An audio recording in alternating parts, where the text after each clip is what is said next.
अहिले राष्ट्रिय स्वाधीनता सङ्कटमा छ, अहिले लोकतन्त्र सङ्कटमा छ। यसको रक्षा गर्नु छ। भ्रष्टतन्त्रको अन्त गर्दै हामीले राजनीतिक सुलभ संरचना गर्नु छ। 90 वर्ष अगाडि एउटा इन्जिनियरले विश्वको अवस्था हेरेर, नेपाली जनताको त्यो बेलाको अवस्था हेरेर, त्यो बेलाको चेतनाले निर्माण गरेको यो राजनीतिक जगले आजको राजनीति धान्दैन भनेर हामी सोचदेखि संस्कृतिसम्म, हामीले अर्थतन्त्रदेखि विदेश नीतिसम्म, अर्थनीतिदेखि विदेश नीतिसम्म, राज्यको शासकीय स्वरूपदेखि कर्मचारी तन्त्रसम्म, विचारदेखि व्यवहारसम्म, सङ्गठनदेखि शैलीसम्म हामी बदल्न खोजिराखेका छौँ। त्यस कारणले पनि हाम्रो नयाँ अभिवारा, नयाँ यात्राको प्रारम्भ भएको कुरा म यहाँलाई राख्न चाहन्छु।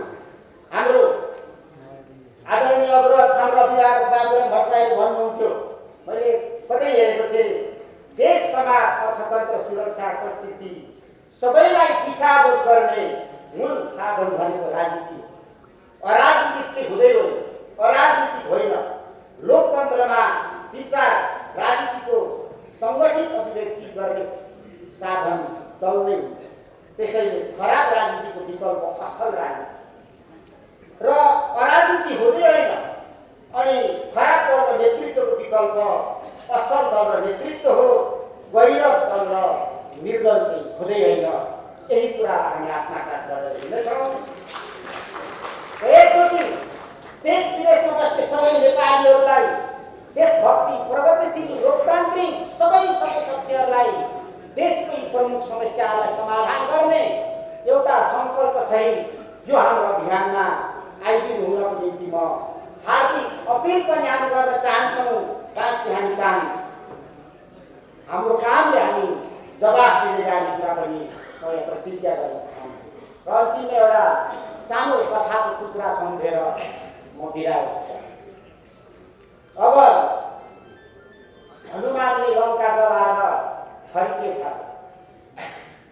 अनि हनुमानलाई चाहिँ भव्य स्वागत र सम्मान गरिने भएछ। अभिनन्दन सबभन्दा राम्रो के हुन्छ त भन्दा हिराको माला लगाइदिएपछि हनुमानलाई सबभन्दा ठुलो अभिनन्दन र सम्मान हुन्छ भनेर सल्लाह गर्छ।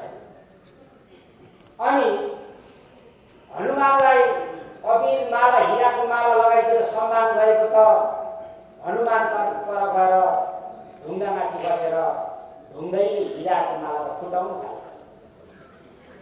फुटाउँछ, हेर्छ, फ्याँक्छ, फुटाउँछ, हेर्छ, फ्याँक्छ। यति महँगो माला, अमूल्य माला हनुमान किन यसो गर्छ?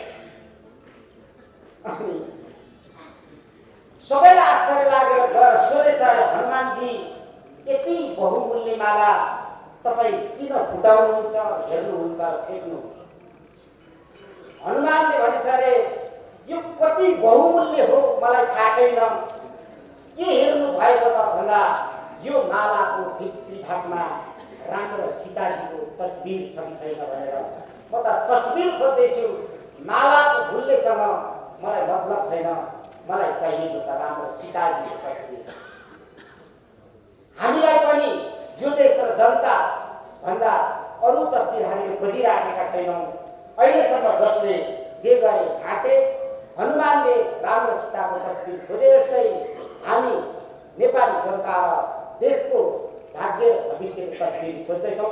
सबैलाई हार्दिक स्वागत। आजैदेखि मञ्चमा बस्ने 1 थान, 2 थान, 5 थान, 10 थान र मान्छे नचिनिने गरी माला लगाउने, सिन्दुर पहिरिने संस्कृति अन्त होस् भनेर सुरु गरेका छौँ। हाम्रो आजदेखिको अभियानमा हामी पनि स्वयंसेवक हौँ। हाम्रो अभिभारा, हाम्रो दायित्व स्वयंसेवा हुन्छ। हामी स्वयंसेवक हौँ। त्यस कारणले स्टेजमा बसेर नचिने गरी माला र अबिर लगाएर हामीलाई भगवान हुनु मन छैन, स्वयंसेवक हुनु मन छ। धन्यवाद।